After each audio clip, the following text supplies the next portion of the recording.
இந்த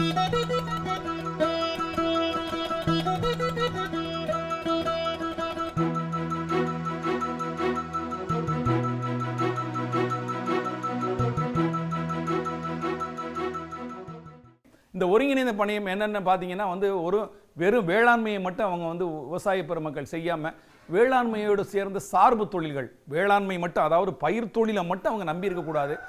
அந்த வேளாண்மையை சார்ந்த உப தொழில்கள், அதாவது வேளாண் சார்ந்த தொழில்பாங்க, அல்லைடு அக்ரிகல்ச்சர் இண்டஸ்ட்ரீஸ்பாங்க.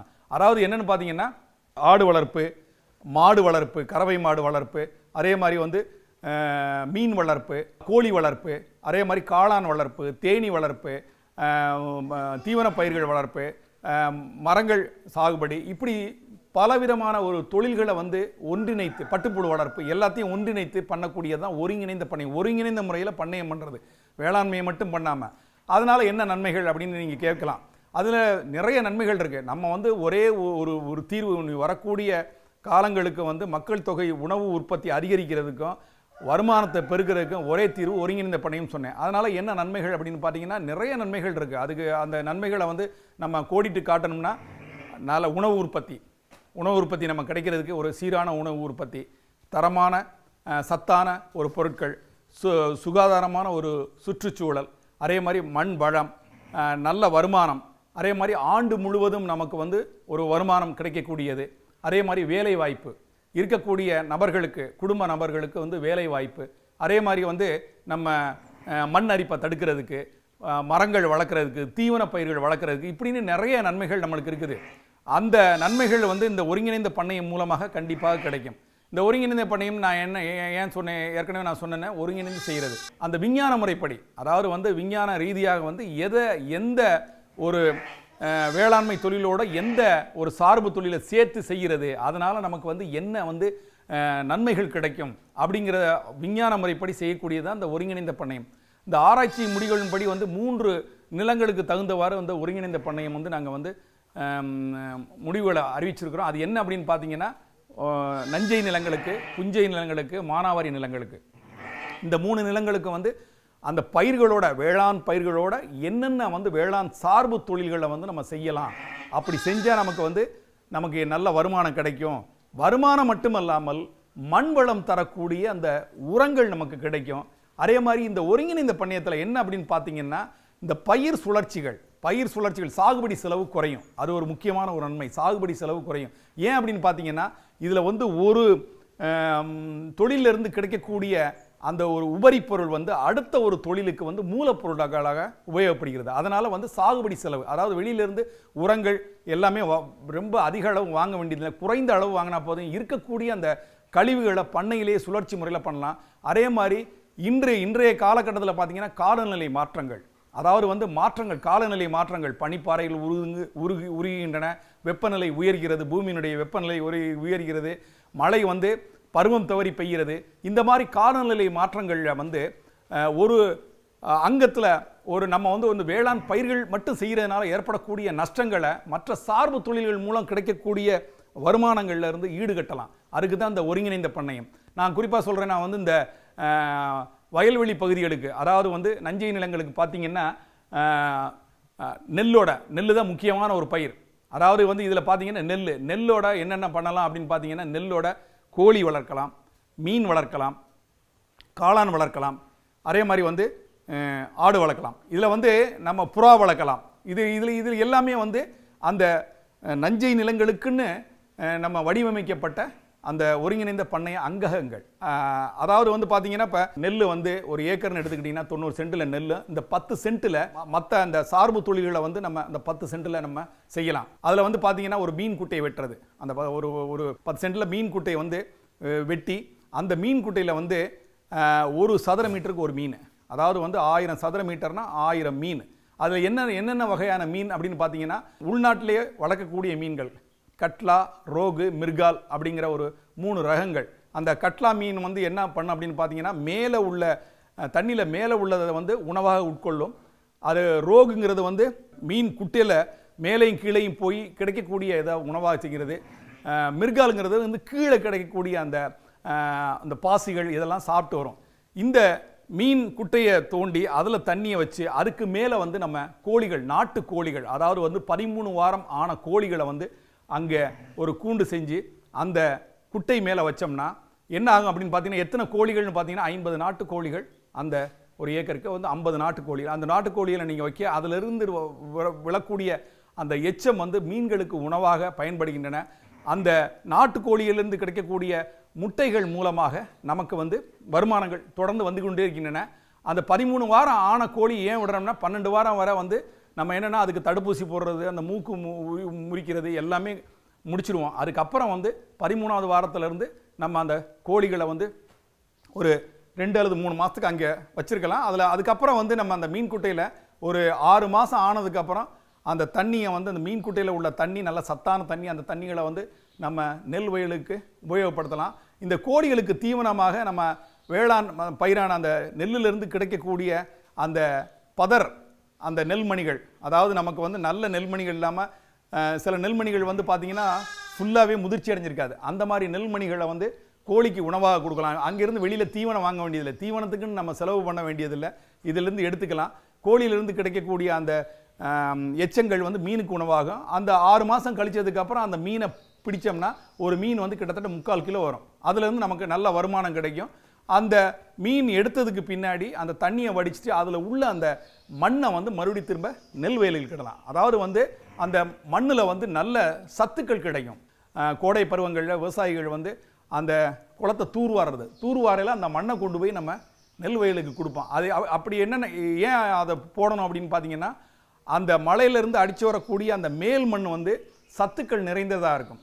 அந்த சத்துக்கள் நிறைந்ததுனால அந்த மண்ணை போடையில் மண்ணினுடைய வளம் அதிகமாக இருக்கும். மண்ணினுடைய வளம் அதிகமாக இருந்ததுன்னா கண்டிப்பாக பயிரினுடைய வளர்ச்சி, மகசூல் எல்லாமே நல்லா இருக்கும். அதனால தான் வந்து வண்டல் மண் அடிக்க சொல்கிறோம். அதே மாதிரி இந்த மீன் குட்டையில் இருக்கக்கூடிய அந்த மண்ணை எடுத்து நம்ம மறுபடியும் வயலுக்கு போடலாம். இது ஒரு சிறப்பான ஒரு அம்சம். அதே மாதிரி வந்து இப்போ நீங்கள் கோழி வளர்க்கலாம் அப்படின்னு பார்த்தீங்கன்னா புறா வளர்க்கலாம். புறா வந்து என்னென்னு பார்த்தீங்கன்னா எவ்வளோன்னு கேட்பீங்க. 60 ஜோடி புறா வந்து நம்ம வளர்க்கலாம். அதுக்கு வந்து ஒரு சின்ன இடம் வந்து அந்த புறா கூடு, அந்த அதுலேருந்து வரக்கூடிய அந்த எச்சத்தை எடுத்து அந்த மீன் தொட்டிக்கு கொடுக்கலாம். இந்த புறாவிலேருந்து என்ன பண்ணணும்னா ஒரு ஜோடி புறா வந்து 7 ஜோடி குஞ்சுகளை வந்து நமக்கு கொடுக்கும். அதே மாதிரி அந்த 1 மாத குஞ்சினுடைய எடை வந்து 1/2 கிலோ வரும். அதாவது வந்து ஒரு மாதத்துலேயே நம்ம வந்து அந்த புறாவை வந்து விற்கலாம். 60 புறான்னா வந்து நீங்கள் பார்த்துங்க எவ்வளோ வரும்ட்டு. அந்த புறாவை வந்து நம்ம சேல்ஸ் பண்ணோம்னா நமக்கு வந்து ஒரு நல்ல வருமானம் கிடைக்கும். அதாவது ஆண்டு முழுவதும் வருமானம் கிடைக்கும். அதே மாதிரி ஆண்டு முழுவதும் வேலைகள் நமக்கு இருக்கும். நம்ம வயல்வெளிக்கான ஒரு ஒருங்கிணைந்த பண்ணையம். அடுத்தது பார்த்திங்கன்னா நம்ம வந்து தோட்டக்கால் பயிர்களுக்கு வந்து நம்ம கால்நடைகள், கறவை மாடுகள், அதாவது கறவை மாடுகளை வந்து நல்ல சிறப்பான முறையில் வளர்க்கலாம். நான் ஏற்கனவே சொன்னேன், நான் வந்து இந்த வயல்வெளிகளில் வந்து கிடைக்கக்கூடிய அந்த வைக்கோலை பயன்படுத்தி காளான் வளர்க்கலாம். அந்த வைக்கோல் எவ்வளோ தேவைப்படும்னா 5 கிலோ வைக்கோல் நமக்கு தேவைப்படும். 2 புட்டி அந்த விதை காளான் தேவைப்படும். அதை உபயோகப்படுத்தி நம்ம வந்து நாளொன்றுக்கு 2 கிலோ, அதாவது ஒரு மாதத்தில் 60 கிலோ காளான் தயாரிக்கலாம். அந்த காளான்லேருந்து நமக்கு வந்து உற்பத்தி செலவு மிக குறைவு தான். ஒரு கிலோ உற்பத்தி பண்ணுறதுக்கு கிட்டத்தட்ட 12 ரூபா ஆகும், அவ்வளோதான் ஆகும். நமக்கு வந்து நல்ல லாபங்கள். நம்ம வந்து அந்த வைக்கோலை வந்து வெளியிலேருந்து வாங்க போகிறது கிடையாது. நமக்கு கிடைக்கக்கூடிய ஒரு கழிவுப் பொருள், அதாவது நமக்கு கிடைக்கக்கூடிய அந்த முக்கியமான பயிர்லேருந்து கிடைக்கக்கூடிய அதை வந்து இன்னொரு இதுக்கு வந்து மூலப்பொருளாக பயன்படுத்துகிறோம். அதே மாதிரி தோட்டக்கால் பயிர்களுக்கு பார்த்திங்கன்னா கறவை மாடுகள், அதாவது 2 மாடு 2 கன்று, இதுதான் நமக்கு வந்து ஒரு அளவு. இதில் வந்து நம்ம பண்ணோம்னா நமக்கு வந்து பால் உற்பத்தி கிடைக்கும். பால் உற்பத்தி போது அதிலிருந்து சாணங்கள் கிடைக்கும். அந்த சாணங்களை எடுத்து நம்ம வந்து எரிவாயு உபயோகப்படுத்தலாம், எரிவாயு தயார் பண்ணலாம். சாணத்தை கரைச்சி சாண எரிவாயு தயாரித்தோம்னா ஒரு 2 கனமீட்டர் சாணமாயி ஒரு நாளைக்கு கிடைக்கும். அதில் பார்த்தீங்கன்னா ஒரு கனமீட்டருங்கிறது வந்து 800 மில்லி மண்ணெண்ணெய்க்கு சமம். அப்படின்னு பார்த்தீங்கன்னா இப்போ வந்து 2 கனமீட்டர் கிட்டத்தட்ட வருஷத்துக்கு வந்து 730 கனமீட்டர் நமக்கு வந்து சாண எரிவாயு கிடைக்கும். அதை அந்த சாண எரிவாயு உபயோகப்படுத்தி நம்ம விளக்கு எரிக்கலாம். இல்லைன்னா வந்து நமக்கு தேவைப்படக்கூடிய அந்த தீவனங்களை தயார் பண்ணலாம். இல்லைன்னா கஞ்சி தயாரித்து வந்து நம்ம கால்நடைகளுக்கு கொடுக்கலாம். இல்லைன்னா நம்மளுடைய வீட்டு உபயோகத்துக்கு பயன்படுத்திக்கலாம். இது வந்து அந்த சாண எரிவாயுவும் நல்ல சாணத்தையும் நம்ம உபயோகப்படுத்தலாம். அதே மாதிரி அந்த எரிவாயு எடுத்ததுக்கு பின்னாடி கிடைக்கக்கூடிய சாணத்தை வந்து உரங்களாக பயன்படுத்தலாம். இது மட்டுமல்லாமல் நமக்கு வந்து பொருட்கள் மூலமாக கிடைக்கக்கூடிய வருமானங்கள் மட்டும் இல்லாமல் நமக்கு வந்து கிடைக்கக்கூடிய அந்த சத்து, அதாவது வந்து அந்த உரங்கள் மூலமாக கிடைக்கக்கூடிய சத்து, தலைச்சத்து கிட்டத்தட்ட வந்து 140 கிலோ தலைச்சத்து கிடைக்குது, 29 கிலோ மணிச்சத்து கிடைக்குது, 249 கிலோ சாம்பல் சத்து கிடைக்குது. இந்த சத்துக்கள்லாம் இந்த உரங்கள் அந்த கழிவுகள் மூலமாக நமக்கு கிடைக்கிறதுனால நம்ம வெளியிலிருந்து வாங்கக்கூடிய ரசாயன உரங்களை வந்து குறைத்து கொண்டு, சாகுபடி செலவை குறைத்து கொண்டு நம்ம வந்து உற்பத்தி அதிகரித்தோம்னா, சாகுபடி செலவு குறைந்து உற்பத்தி அதிகமானால் நமக்கு வந்து நிகர வருமானம் அதிகமாகும். கிட்டத்தட்ட வந்து வருஷத்துக்கு வந்து இந்த நஞ்சை நிலங்களில் வந்து 1,78,000 நிகர வருமானமாக வருது. வரவு செலவு விகிதம் பார்த்தீங்கன்னா, அதாவது வந்து பெனிஃபிட் காஸ்ட் ரேஷியோன்னு பார்ப்போம். ₹1 செலவு பண்ணால் நமக்கு எவ்வளோ வருமானம் கிடைக்கும் அப்படின்னு பார்த்தீங்கன்னா, ₹1 செலவு பண்ணிங்கன்னா நீங்கள் அதாவது வந்து பயிரோட கோழி வளர்த்திங்கன்னா, கோழி காளான் வளர்த்திங்கன்னா ₹2.80 கிடைக்கும் ₹1 செலவு பண்ணால். அதே மாதிரி வந்து நீங்கள் புறா வளர்த்திங்கன்னா, பயிர் புறா மற்றும் காளான் வளர்த்திங்கன்னா 2.3, அதாவது ₹1க்கு ₹2.30 கிடைக்கும். இது இந்த லாபங்கள் கிடைக்கும். அது போக வந்து நம்ம மண் வளம் அதிகரிக்கிறதுக்காக நமக்கு உரங்கள் கிடைக்கும். இது வந்து ஒரு அனுகூலங்கள். அந்த கால்நடைகளுக்கு தேவைப்படக்கூடிய அந்த தீவனங்கள், அந்த கம்பு நேப்பியர் ஒட்டுப்புல் மற்றும் வந்து இந்த சூபா புல், இதெல்லாம் வந்து பண்ணைகள் ஓரங்களிலே வளர்த்து அந்த தீவனங்களை கொடுக்கலாம். அதாவது வந்து கால்நடைகளுக்கு வந்து தீவனங்கள் வந்து 3 வகையான தீவனங்கள் தேவைப்படுகின்றன. நல்ல பால் உற்பத்திக்கு, நல்ல ஆரோக்கியத்திற்கு. அது என்னென்ன பார்த்தீங்கன்னா, பசுந்தீவனம், அடர் தீவனம், உலர் தீவனம். பசுந்தீவனம் எவ்வளவு வரணும்னு பார்த்தீங்கன்னா 25லேருந்து 30 கிலோ ஒரு மாட்டுக்கு ஒரு நாளைக்கு கொடுக்கணும். அதே மாதிரி வந்து உலர் தீவனம்னு பார்த்தீங்கன்னா 10லேருந்து 15 கிலோ, அடர் தீவனம்னு பார்த்தீங்கன்னா ஒரு 2.5 கிலோ கொடுக்கணும். இது கொடுத்தா தான் நமக்கு வந்து நல்ல ஆரோக்கியமாக இருக்கும், பால் உற்பத்தியும் அதிக அளவு கிடைக்கும் நமக்கு. இது போக என்னென்னா, நெல் வயலில் அசோலா வளர்க்கலாம். அசோலாங்கிறது வந்து ஒரு நீலப்பச்சை பாசி வந்து நல்லா வந்து வளிமண்டலத்தில் வந்து அதிக அளவு தலைச்சத்துகள் இருக்குது. அங்கே வந்து அது ஒரு ஃபேக்ட்ரி மாதிரி இங்கே மேலே இயங்கிட்டு இருக்கு. அதை கிரகிச்சு மண்ணில் நிலைநிறுத்தி மண்ணினுடைய வளத்தை அதிகரிக்கிறது. அதன் மூலமாக நம்ம அந்த யூரியா போடுறத அளவை குறைச்சிக்கலாம். இந்த அசோலா வந்து நம்மளுடைய மண் வளத்தை மற்றும் பெருக்கிறதுக்கு இல்லாமல் அது வந்து கால்நடைகளுக்கு தீவனமாக நான் இப்போல்லாம் வந்து விவசாயிகளுக்கு வந்து சொல்லிகிட்டு இருக்கிறோம்.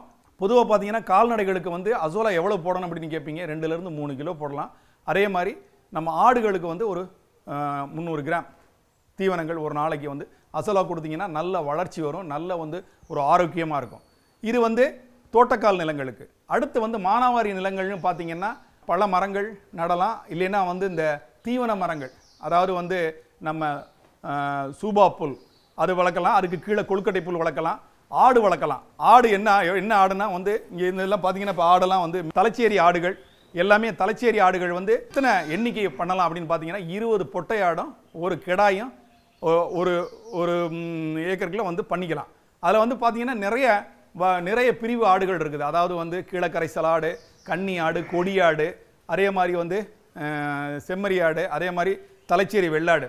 தலைச்சேரி வெள்ளாடுன்னு எடுத்துக்கிட்டிங்கன்னா அதனுடைய உற்பத்தி அதிகமாக இருக்கும். அதனால் வந்து கண்டிப்பாக இந்த ஒருங்கிணைந்த பண்ணையின் மூலமாக நிறைய நன்மைகள் உண்டு. அதனால் விவசாய பெருமக்களை நான் அன்புடன் கேட்டுக்கொள்வது என்னென்றால், இந்த வேளாண்மையோடு சேர்ந்து இந்த சார்பு தொழில்களை நீங்கள் கண்டிப்பாக செஞ்சீங்கன்னா உங்களுக்கு எல்லா விதமான நன்மைகளும் கிடைக்கும் என்று சொல்லிக்கொண்டு, உழுதுண்டு வாழ்வாரே வாழ்வார் மற்றெல்லாம் தொழுதுண்டு பின் செல்பவர் என்ற வள்ளுவரின் வாக்குக்கிணங்க அனைத்து விவசாய பெருமக்களும் நல்ல நிலையில், அதாவது நம்முடைய தமிழக அரசினுடைய தாரக மந்திரமான 2 மடங்கு உற்பத்தி 3 மடங்கு வருமானம், 2 மடங்கு உற்பத்தி 3 மடங்கு வருமானம் என்ற நிலை வருவதற்கு இதை கடைபிடித்து அனைவரும் பயன்பெறுமாறு தமிழ்நாடு வேளாண்மை பல்கலைக்கழகம் வேளாண்மை கல்லூரி மற்றும் ஆராய்ச்சி நிலையம் ஈச்சங்கோட்டை சார்பாக எங்களது வாழ்த்துக்களையும் நன்றிகளையும் தெரிவித்துக் கொள்கிறோம். நன்றி, வணக்கம்.